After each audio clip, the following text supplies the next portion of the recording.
একদিকে উচ্চতা, অন্যদিকে গতি আর সুইং, আর এই তিনের মিশেলে এবার খবরের শিরোনাম হয়েছেন তরুণ তুর্কি অনিক দেব বর্মন। বিসিবির রেকর্ড অনুযায়ী ক্ষুদ্র নৃগোষ্ঠী থেকে উঠে আসা প্রথম ক্রিকেটার এই ত্রিপুরা সম্প্রদায় অনিক। যে তরুণ তারকা এখন স্বপ্ন দেখছেন মুস্তাফিজ তাসকিনদের সতীর্থ হয়ে 22 গজে গতির ঝড় তোলার। সম্প্রতি অনুশীলন শেষে মুখোমুখি হয়েছিলেন গণমাধ্যমের, আর সেখানে শুনিয়েছেন নিজের উঠে আসার গল্প। বাংলাদেশের ক্রিকেট ইতিহাসের প্রথম আদিবাসী ক্রিকেটার এখন অনিক দেব বর্মন।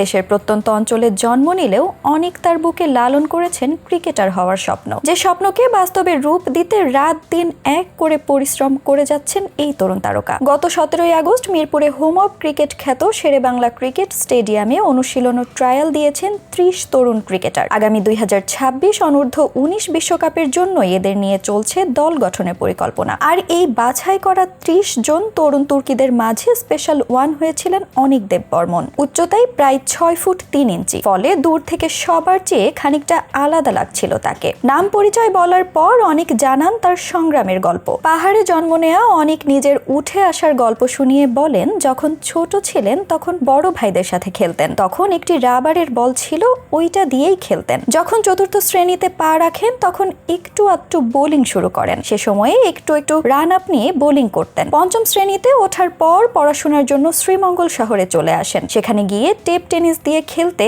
ছোট একটা একাডেমিতে ভর্তি হন। এদিকে একাডেমিতে থাকাকালীন 2019-20 মৌলভীবাজার জেলার অনূর্ধ্ব-16 ট্রায়ালে ভালো বোলিং করে টিকে যান অনিক। যদিও মূল স্কোয়াডে জায়গা পাননি, তবে চেষ্টা চালিয়ে যান, যার ফলাফল পান 2021 সালে। ওই বছর মৌলভীবাজারে স্কুল ক্রিকেটে দারুণ বোলিং করে নজরে আসেন সবার। শিক্ষকদের পরামর্শে হবিগঞ্জ জেলা দলের ট্রায়ালে নাম দেন। সেখানেও নিজের প্রতিভা দিয়ে কোচদের মনোযোগ কাড়েন। ফোনে তারা সেটি জানান বিসিবির কোচ নাজমুল হোসেনকে। জাতীয় দলের সাবেক এই পেসার অনিকের উচ্চতার কথা জেনেই বোলিং এর ভিডিও দেখতে চান। ভিডিও ক্লিপ দেখে সিদ্ধান্ত নিতে দেরি হয়নি তার। দ্রুতই জেলা কোচদের জানিয়ে দেন জেলা দলে যেন নেওয়া হয় দীর্ঘদেহী এই পেসারকে। এরপর বিভিন্ন ধাপ এড়িয়ে এ পর্যন্ত উঠে আসা। বর্তমানে তিনি অনূর্ধ্ব-19 দলের সঙ্গে অনুশীলন করছেন। স্বপ্ন জাতীয় দলের জার্সি গায়ে জড়ানোর। অনিক জানান তার স্বপ্ন একদিন বাংলাদেশ দলের হয়ে খেলবেন। এখন যে মঞ্চটা পেয়েছেন সেই মঞ্চকে ব্যবহার করে সামনে এগিয়ে যেতে পারবেন, এমনটাই দাবি অনিকের। তবে ফুটবলের মাঠে ক্রিকেট খেলেও বড় ক্রিকেটার হওয়ার স্বপ্ন দেখা অনিকের জন্য পথটা সহজ ছিল না। পরিবার থেকে সমর্থন পাননি তিনি। ক্রিকেট খেলতে হতো বাবার চোখ ফাঁকি দিয়ে। অনিক জানান পরিবারের কেউ শুরুতে সমর্থন দেয়নি, তখন লুকিয়ে খেলতেন। তাকে মানুষ বাসা থেকে খেলতে নিয়ে যেত, বাবা নিষেধ করতেন। কখনো আবার নিষেধ অমান্য করায় বাবার হাতে খেতে হয়েছে মারও। বাবার হাতে মার খাওয়া সেই অনিককেই এখন বাংলাদেশের ভবিষ্যৎ সুপারস্টার ভাবা হচ্ছে। ক্রিকেটে তার আইডলকে এমন প্রশ্নের জবাবে অনিক জানান ক্রিকেটে তার আইডল 3 পেসার। তার মধ্যে রয়েছেন টাইগার গতি তারকা তাসকিন আহমেদও। বাকি 2 জন পাকিস্তানের শোয়েব আখতার ও